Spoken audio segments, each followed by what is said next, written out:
Hello, it's Fountain here, and today I'm going to talk about the topic of letting go. Now, I have done some vlogs in the past about cord cutting and terminating contracts, and I guess this letting go video could be related to those things, but I would probably consider this one much more of a logical, practical kind of approach, whereas the other ones, I guess, are more sit within the kind of spiritual, etheric realm, and sort of more centered around ceremony and ritual. So yeah, I still wanted to make sure that I'm, talking about this, but also in a way that maybe relates to more people, and not just people that have a particular perspective on life and why we're here and la da da da. So I guess step one is to make the decision to actually let go.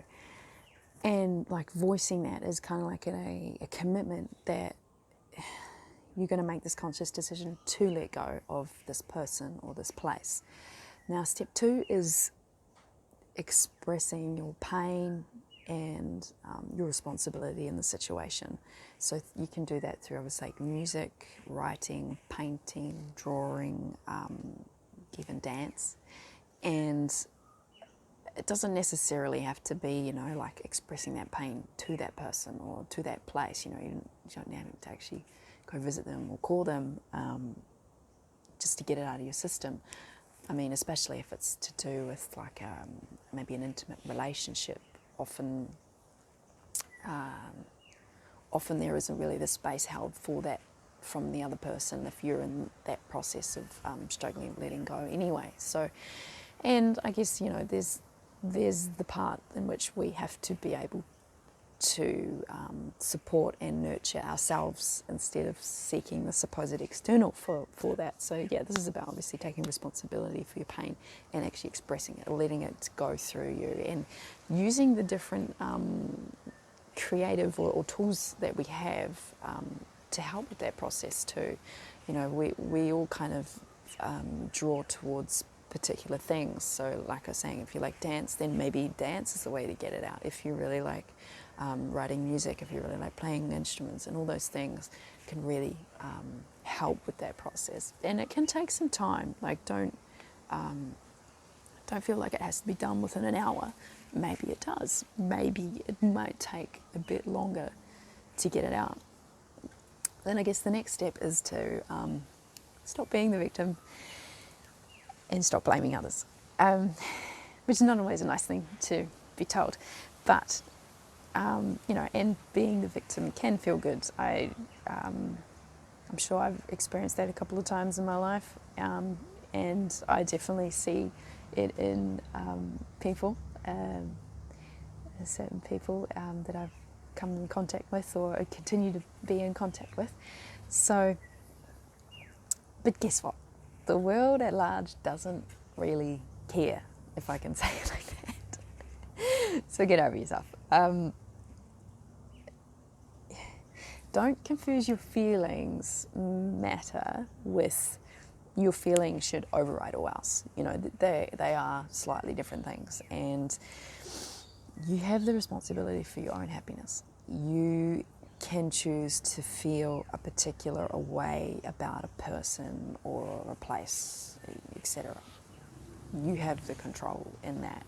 Once you've obviously gone through the process of expressing out the pain, getting that all out of your body, your system, if I can call it that, then you have to take the responsibility of, okay, I created this, no point telling the story over and over again, time to move on. And then I guess that brings us into the next step, the fourth step, which is being present. It's like I was saying, it's stopping with the victim story. It's when you focus on the here and now, you're not focusing on supposed past and supposed future.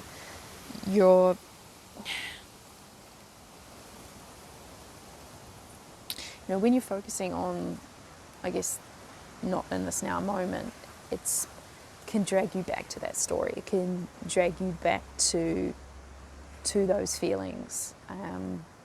You know, it's still going to come up. Like there might be something. Maybe you go to your favourite cafe, and you know, last time you went there was with that person, or you know, things like that. You know, if, of course you might have a memory of, oh, last time I come here was with that person, and you know, it can still happen. It can still come up, but it shouldn't come up to the point where the feelings are overriding everything again, if you've processed through that, obviously. And then the last step, which I feel is very important, and that is the forgiveness step. Forgiving them and forgiving yourself. And don't confuse forgiveness with you're agreeable or you're okay with what happened. Like, it can be, I don't agree with what happened, but I forgive you. I don't hold anything against you for that. I understand. You know, when we come to a greater awareness of supposed outside of ourselves, of why people do things and why things play out, we can then come to accept, oh, they're just doing that because of this thing that happened when they were 10, or because of that thing that happened yesterday, or because of this and this and this. You don't have to get too much into that process either, but just one understanding that we're not always seeing everything at the same time in the same lens, if that makes sense. So just having understanding of why that happened can really help you. You know, as you might not fully understand the whole situation, but at least understanding maybe in why that person treated you a particular way. And also that comes back to that taking responsibility. Like, you obviously allowed for certain things to happen, as much as that's not a very nice thing to accept sometimes. And you obviously allowed the situation to happen because there were lessons in that in which you've asked to learn. And sometimes the lessons are nice and graceful, and sometimes they're not. And that, I guess, is a video for another day. You know, we're all here living out our lives, learning things, growing, doing all these different, experiencing all these things, right? And, you know, sometimes the experiences aren't nice, and that's just the way they are at the moment. It has to be like that forever. But forgiveness is a really, really big thing. It could really heal like a lot. I know, like, a lot of us might associate forgiveness with particular religious teachings, and you know, don't have to be caught up in that kind of school of thought to appreciate and be aware of the power of forgiveness. Because when you're no longer holding on to it, it just allows you to move through your life so much easier. You're having love and compassion for what happened, and you know, to that person or to that place, you will feel so much lighter. But only, obviously, after you've gone through the process of getting that pain out, because you can't do this kind of rainbow love and light bypassing. Just, you know, it doesn't help. It'll just reoccur, and as I like to say, it'll rear its ugly head somewhere, either again or in some other form. So yeah, go through the process and then come to the forgiveness. Yeah, so this is, I guess, the wrapping up of this vlog, and yeah, I'm really looking forward to seeing you guys again and sharing another topic that I want to share with you.